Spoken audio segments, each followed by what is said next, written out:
What happens when a K-pop idol leaves a contract? There are plenty of solo K-pop idols and idols who've had solo careers following a group breakup, but how does that work when groups still technically dominate the industry? Do they just kind of flop when they leave? What happens? Annyeonghaseyo friends, I'm Jonathan Miller and welcome back to Jonathan Miller Music, where we help each other become better artists. Soloists in the K-pop industry, just like in the West, exist in a lot of different formats. Sometimes they debut as a soloist, sometimes it's just time for their solo moment while still being an active member of a group. Other times they can kind of become an independent artist, relatively free to do whatever they want. I got asked recently if I could do a video on what happens to idols post-agency and become a little bit more independent. As an independent artist myself, I thought we could shine a light on some solo K-pop acts and talk a little bit about how all that kind of works when groups are usually what people associate with the genre and industry, in case someone watching might be new to K-pop or just want to learn a little bit more. As many people know, K-pop contracts and recording contracts in general are pretty ironclad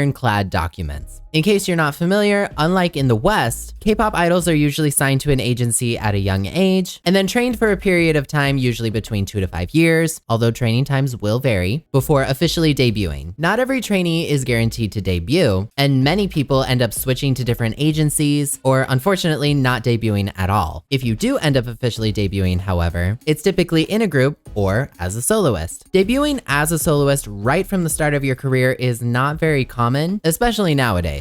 However, they do happen from time to time. Some of these artists include IU, Boa, Rain, Eric Nam, Dean, and a few others. The list of soloists who are still an active member of a group, however, is quite long. Of course, I'm not trying to leave anyone out, but a few examples are Nayeon, Hwasa, Taeyeon, Haemin, Key, Hyoyeon, Rose, RM, jhope, Jokwan, Soyeon, Changmin, Jennie, Lisa, and so many others. You also have many active soloists who are at one point part of a group or even various different groups and have now either signed with a new agency or have just gone independent. Independent artists in K-pop need a lot of resources, just as we do in the West, ranging from managers to publicists to things like music distribution or even music video distribution, aka the things that labels and talent agencies usually provide. If you happen to be an independent artist looking to get your music videos up on platforms, you can do so with this video sponsor, DistroVid by DistroKid. Are you an independent artist looking to get your music videos up on places like Apple Music, Vivo, Amazon, and Tidal? Normally, music video distribution is terribly expensive and even more difficult to find for artists like you and me, but now DistroKid, one of the top music distribution platforms, has launched their new service, DistroVid. For only $99 a year, you can distribute as many HD or 4K official music videos as you want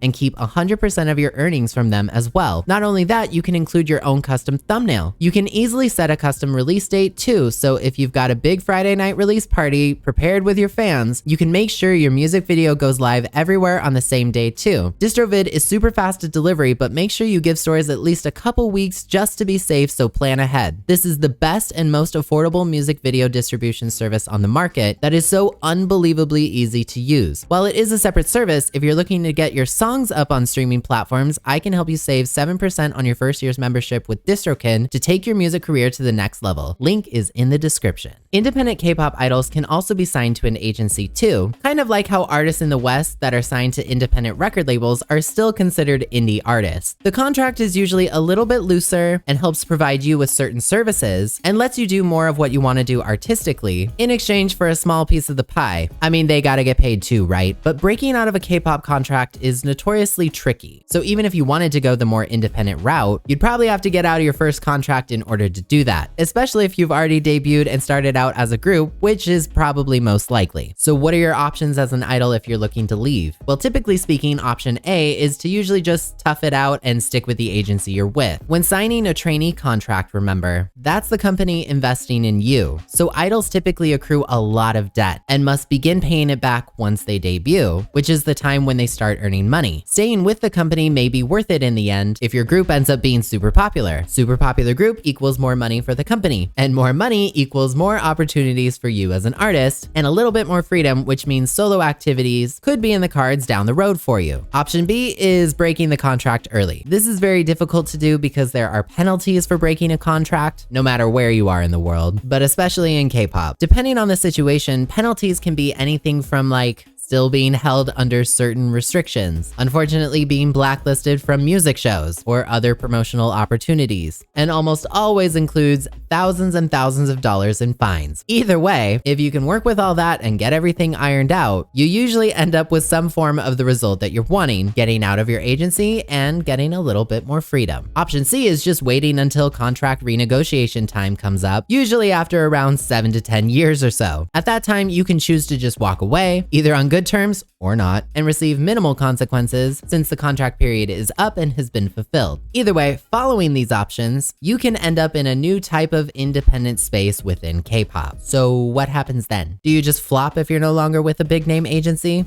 Of course not. Just because you're doing something else doesn't mean your career is over. Despite what certain internet comment sections might make you think, let's look at some examples. Tiffany Young left SM Entertainment in 2017, and she's done quite well for herself. She's dropped numerous successful solo singles and went out on multiple tours. Her EP Lips on Lips was certified platinum in South Korea, and she even played the lead role of Roxy Hart in the South Korean adaptation of the Broadway musical Chicago. She even ended up getting to write and produce for her own group's 7th album, Girls' Generation's Forever One, all while essentially still being a free agent. Another great example would be former 101 member Kang Daniel, who has had a massive career since leaving his contract. He's dropped multiple solo releases, OST songs, and collaborated with many other artists, including Steve Aoki, and even got featured in an episode of YouTube original show Kpop Evolution. There's so much he's done. He's become one of the most prominent solo male acts in all of K-pop, all while being the CEO of his own entertainment company, Connect Entertainment. Connect also manages another successful soloist, former 21 leader CL. After leaving YG Entertainment, CL dropped her debut solo album Alpha, became the first female K-pop artist to attend the Met Gala in New York City alongside Blackpink member Rosé. She's done voice acting, collaborated with multiple brands, including Beyonce's Ivy Park fashion line, and a lot more. My point is, while breaking a K-pop contract can have expensive consequences, it doesn't mean it's the end of an idol's career. Just because they're not at the center of everyone's attention doesn't mean they've flopped or disappeared. So if your favorite idol leaves their group or their agency, while it can be sad and sometimes worrisome, in the grand scheme of things, it might also just be the beginning of a new and beautiful chapter too.